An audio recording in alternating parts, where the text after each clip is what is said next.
Diz a palavra: a igreja de Deus que está em Corinto. Olha como é que Deus vê a igreja dele. A igreja de Deus, a igreja do homem, a igreja de Deus.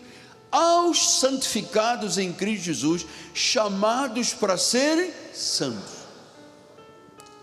Chamados para ser santos. Então o nosso chamado, homem, mulher de Deus, é para sermos santos, santificados, viver a Bíblia, praticar os ensinos da Bíblia, honrar o Senhor, dar testemunho, ser luz. Este é o nosso chamado, nossa vocação. Chamados para ser santos. Então nós somos o quê? Cristocêntricos.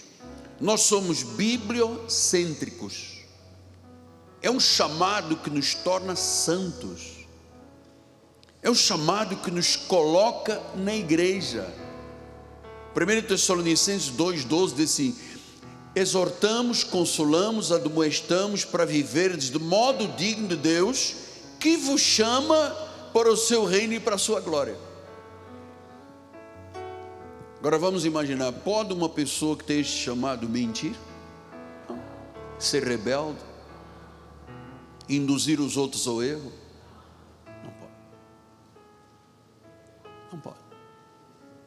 Claro que isso não acontece overnight, isso não é de um dia para o outro, isto é um processo. Paulo disse: de glória em glória somos transformados na imagem dele. Agora, 1 ano, 2 anos, 3 anos de igreja, a pessoa não pode mais ter aquela imagem antiga. Não pode. Isto é de glória em glória. Se você levar a sério a sua vida, você vai reparar a santidade de Deus na tua vida. Quando chove uma mensagem, porque o profeta Isaías diz que nós temos que temer e tremer diante da palavra. Eu não posso estar ouvindo o pregador e meu relógio, que horas vai acabar, que horas vai acabar, o que eu vou fazer depois, onde eu vou comer depois, é onde é no Brasas tem uma lagostinha gostosa, onde é que eu vou, no McDonald's. Então, este é o tempo da sua consagração a Deus. Olvide-se de tudo o que está passando lá fora, fique focado.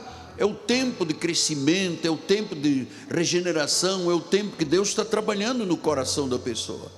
Então, modo digno de Deus que vos chama para o reino e para a glória. É um chamado divino para o reino e para a glória eterna.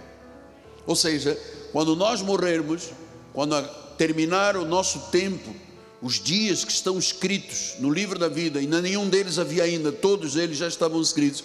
Quando terminar e Deus nos chamar e seremos levados por anjos à presença dele, é para a glória eterna. Não há uma pessoa que não tem Cristo dizer: eu vou viver a vida eterna, porque eu sou católico, não muda a minha religião, eu e os meus santinhos, eu e os meus anjos e tal, e o dia que morrer não tem problema, eu vou para o purgatório, aqui vão rezar uma missa, eu saio do purgatório e vou viver a eternidade. Não existe. Cabe ao homem morrer uma só vez e segue-se o juízo. Hebreus 9:27. Então, morreu em Cristo, seio de Abraão. Morreu sem Cristo, no sofrimento eterno. Por isso é que nós temos que pregar a palavra. Você sabe por quê, amado? Há muito povo de Deus, no meio dos judeus. Os judeus são chamados, é um povo escolhido, separado, porque Deus assim decidiu. Mas há muitos judeus que são remanescentes para a graça, que Deus escolheu assim, no meio dos muçulmanos, no meio dos católicos, no meio das religiões afro, no meio das religiões orientalistas. Nós é que temos obrigação de mostrar a verdade, o caminho, a vida. Se não houver quem faça isso, as pessoas vão morrer na sua ignorância espiritual. Tem um chamado que nos torna santos. Olha o que disse ele em 2 Timóteo 1:8-9. Não te envergonhes, portanto, o testemunho de nosso Senhor, nem do seu encarcerado que sou eu. Pelo contrário, participa comigo dos sofrimentos a favor do Evangelho, segundo o poder de Deus. Versículo de número 9. Que nos salvou, o poder de Deus nos salvou, nos chamou e nos deu uma santa vocação. Santa vocação não é vocação para fofoca, é santa vocação. Não é para ser agressivo, é para ser manso.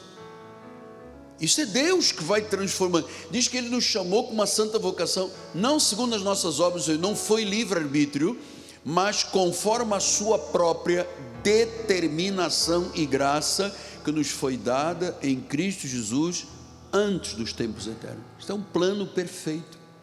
Por isso é que eu te digo, você não poderia estar em outro lugar, não poderia.